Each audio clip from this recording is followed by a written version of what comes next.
Cette unité de transformation du manioc devrait soulager les femmes de Débrimou dans la région des Grands Ponts. Elles sont obligées de patienter 2 mois encore pour abandonner les techniques traditionnelles de production de la téké. C'est que l'unité n'est pas reliée au réseau électrique. L'unité de transformation d'une valeur de 35 millions de francs CFA a été offerte par le Programme des Nations Unies pour le développement PNUD. Le renforcement des capacités techniques ainsi que l'encadrement rapproché pour lequel nous nous sommes engagés au cours de l'année à venir est important et constituera un aspect clé pour la maîtrise des techniques de production et de gestion nécessaires au fonctionnement durable de votre unité. Soyez assurés que notre appui constant auprès des populations bénéficiaires ne fera jamais défaut. Et ce, pour une gestion rigoureuse de cette unité, afin que les objectifs d'amélioration des conditions de vie des populations et de lutte contre la pauvreté soient atteints. Pour permettre aux femmes de se prendre en charge, le PNUD a l'ambition d'installer plusieurs unités de transformation d'ATK dans les régions de la Côte d'Ivoire. Ils ont entre 9 et 11 ans. Ils n'ont jamais été à l'école pour certains et pour d'autres, ils ont dû abandonner les études pour diverses raisons. Une autre chance s'offre encore à eux aujourd'hui grâce au projet Espérance pour tous, initié par l'ONG Mission évangélique luthérienne de Côte d'Ivoire. Cette mission a permis l'ouverture des classes passerelles à l'EPP Abobo Raï 4. La Merci est vraiment soucieuse du bien-être des enfants de Côte d'Ivoire et nous avons aujourd'hui 324 enfants que nous prenons en compte au niveau de la Côte d'Ivoire. Et nous prenons en compte aussi les enseignants qui vont les prendre, bénévoles qui ont été formés. Au nombre de 70 dans ces classes passerelles, ces élèves seront intégrés dans l'éducation formelle dès la rentrée scolaire prochaine. Et pour leur permettre d'apprendre dans de bonnes conditions, des kits scolaires leur ont été gratuitement distribués. La mission évangélique luthérienne de Côte d'Ivoire s'engage aussi à établir des jugements supplétifs à ceux d'entre eux qui n'en ont pas. De quoi réjouir les responsables de l'éducation nationale d'Abobo qui saluent l'initiative. Pour eux, grâce à cette action, ces enfants viennent d'être sauvés de la rue et du banditisme. Ils invitent donc les initiateurs du projet à étendre leurs actions à un grand nombre d'enfants issus de toutes les localités de la Côte d'Ivoire afin de leur donner la chance de bénéficier d'une éducation.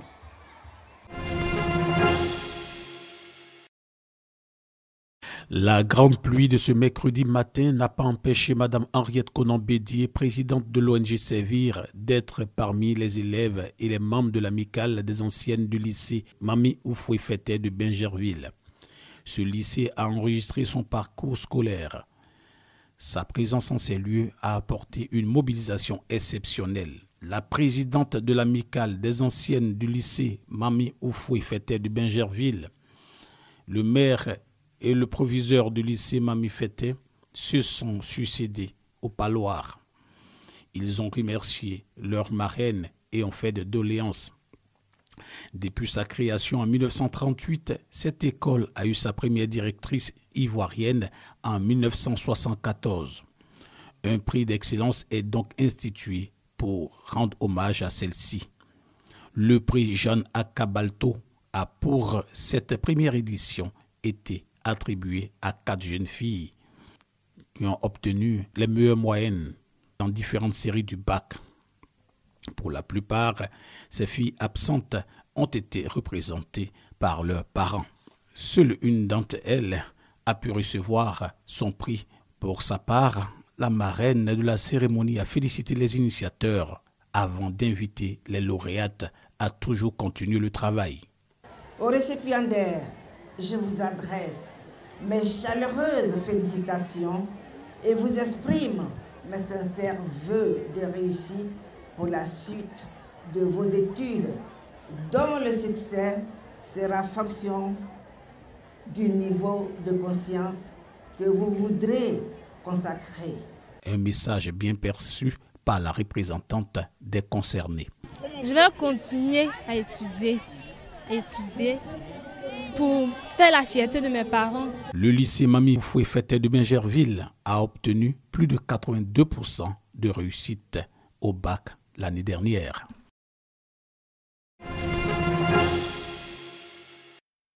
Le Centre régional des œuvres universitaires d'Abidjan 2, CROU-A2, logé au sein de l'université Nangui à Brogua, souffre de l'insuffisance de résidences universitaires pour loger les étudiants.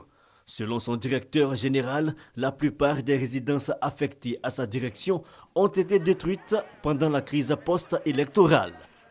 Nous, notre Centre régional des œuvres universitaires a des infrastructures en termes de logement, mais malheureusement, ces infrastructures n'ont pas pu bénéficier de la réhabilitation globale des universités. En attendant la réhabilitation des résidences universitaires, une solution est trouvée pour combler ce déficit de logement en cette rentrée universitaire 2016-2017. Madame le ministre a bien voulu accepter que notre collègue du centre régional Abidjan 1, donc qui dispose de résidences réhabilitées, puisse mettre à la disposition donc, du CROU Abidjan 2 quelques chambres pour nous permettre de loger nos étudiants. Suite à cette décision du ministre de l'Enseignement supérieur et de la Recherche scientifique, les opérations concernant l'admission des étudiants en résidence universitaire sont ouvertes depuis le 20 septembre. Nous sommes venus déposer les formulaires pour l'admission en cité. J'espère que j'aurai une chambre. Cette chambre me permet de bosser continuellement et de faire plus d'efforts pour pouvoir valider mes UV. Créé en 2013 par l'État de Côte d'Ivoire, le Centre régional des œuvres universitaires d'Abidjan 2 est un établissement public à caractère administratif. Il a pour mission contribuer à l'amélioration des conditions de vie et de travail des étudiants. Batrès est une localité située à une quinzaine de kilomètres de Lourdes. Ce village est le plus souvent visité par les pèlerins. Ils vont à la découverte de la prairie où Sainte Bernadette y gardait les moutons. Son père, François Soubirou, l'avait envoyé chez son ancienne nourrice parce qu'il était devenu pauvre et il voulait ainsi réduire le nombre de bouches à nourrir. Située sur une hauteur, cette prairie invite à la prière. Sainte Marie, Mère de Dieu, priez pour nous pauvres pécheurs, maintenant et à l'heure de notre mort. Amen. Les pèlerins visitent également la cabane de Sainte Bernadette et on n'oublie surtout pas d'y glisser des vœux. Après Batrès, les grottes de Betaram. Découvertes par des chasseurs, ces grottes sont connues depuis 1845. Elles ont été explorées en 1898 et aménagées à partir de 1903 par un artiste peintre, Léon Ross.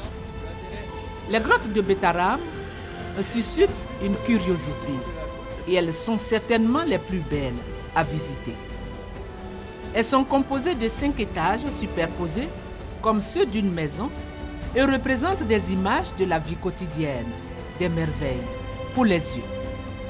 Toutes les formations que j'ai eu à voir et on me dit que c'est naturel, ça se fait seul. J'ai vu la puissance de Dieu. La visite des grottes de Betaram se fait à pied, en barque et en train.